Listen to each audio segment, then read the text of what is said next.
Hi and welcome back to today's video. Today I would like to talk to you about a really important principle which makes the complete difference between a successful program or an unsuccessful program when you're working out in the gym. Whether you're doing cardio or aerobic work or you're doing weights, which is anaerobic work. And the key principle is this: you must always build before you burn.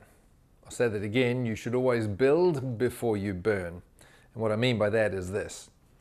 When, for example, you want to lose weight, or if you want to build muscle, most workouts start with a warm-up, and many people's impression is that you should go and do some sort of cardio or aerobic exercise to do that warm-up. Typically, we'll see people on a cross-train or a treadmill, a cycle or a rower, getting their body warmed up for the workout. Now this is great because it's starting to mobilize energy into the blood. It's starting to get the blood through the system. It's starting to warm the body up so the muscles are more pliable and therefore less likely to get an injury. There's a lot of sense behind that. But if you're specifically looking to build muscle by lifting weights or burn fat by doing cardio work, there's a couple of things to think about.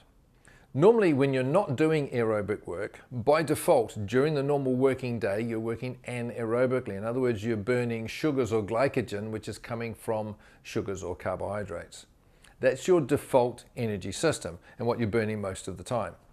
So when you come into the gym or you go out for a run or do any of those sort of activities, it takes about 10 to 15 minutes of doing that exercise for the body to realize that it's running out of glycogen really fast and can't replace it fast enough because you're not getting any rests. So what it will do is it will seek another form of calorie, something more efficient. It will start drawing fats from the liver, from the bloodstream, and from fat storage cells, mobilizing into the system, bolting them together to form a molecule called a triglyceride, and this becomes the fat that you burn. So after about 10 to 15 minutes, you suddenly find that you get into your groove, you get into your second wind if you like, and you get into your pace with much greater ease. Now we know you're working pretty efficiently burning fats, but there's still about 25–30% of that energy molecule which is made up of glycogen. Now, if you were to do that for 30 or 40 minutes, you've got some prime fat burning time that you're doing in the gym.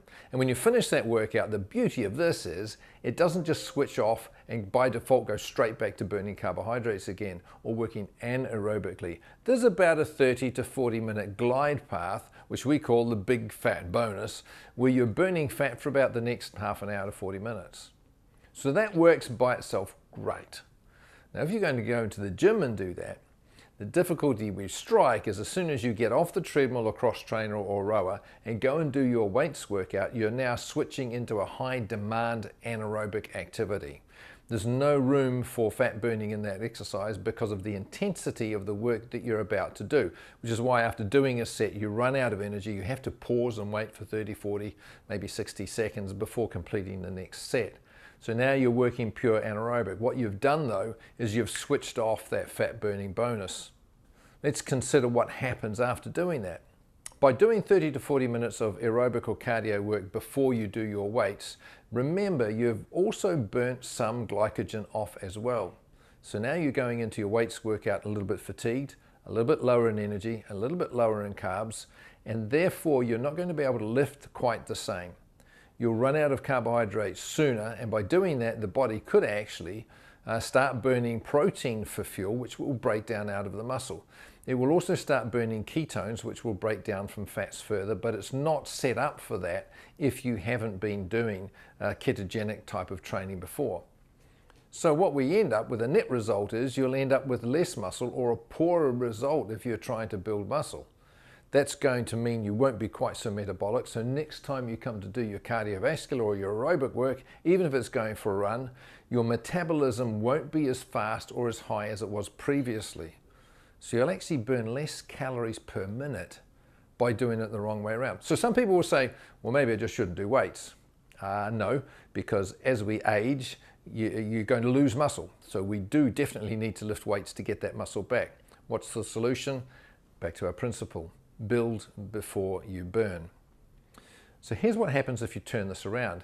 Come into the gym, do a light warm-up, and then get straight into your weights activity. your glycogen levels will be high, you're still in anaerobic mode, and you'll have a great workout. You have plenty of fuel on board, you'll be able to get great recovery, and you'll go through a process where the body can actually start building muscle, which will end up building high metabolic capacity. If then you go and do your cardio after the weights workout, research tells us that instead of having to wait 5, 10, 15 minutes to convert from anaerobic into aerobic, that conversion rate is less than 2 minutes. You've just saved a whole bunch of time and you go straight into pure fat burning work. You really only need to do that cardio work at the end of your workout for perhaps another 5 to 10 minutes in order to get that aerobic quotient back again, so that when you leave the workout, you're still burning fat for the next 30 to 40 minutes. Suddenly you've got back the big fat bonus.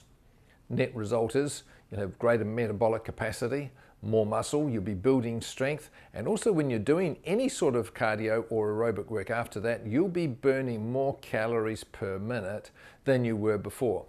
So that's why we say build before you burn. Next, let's have a chat about doing the warm-up, but we'll save that for another video. Listen, thanks for watching. I hope that's been useful. If you have any questions, do reach out and let us know. We'd love to help you get this sorted out if you have a problem with it. I'm Tim. Thanks for watching. See you next time.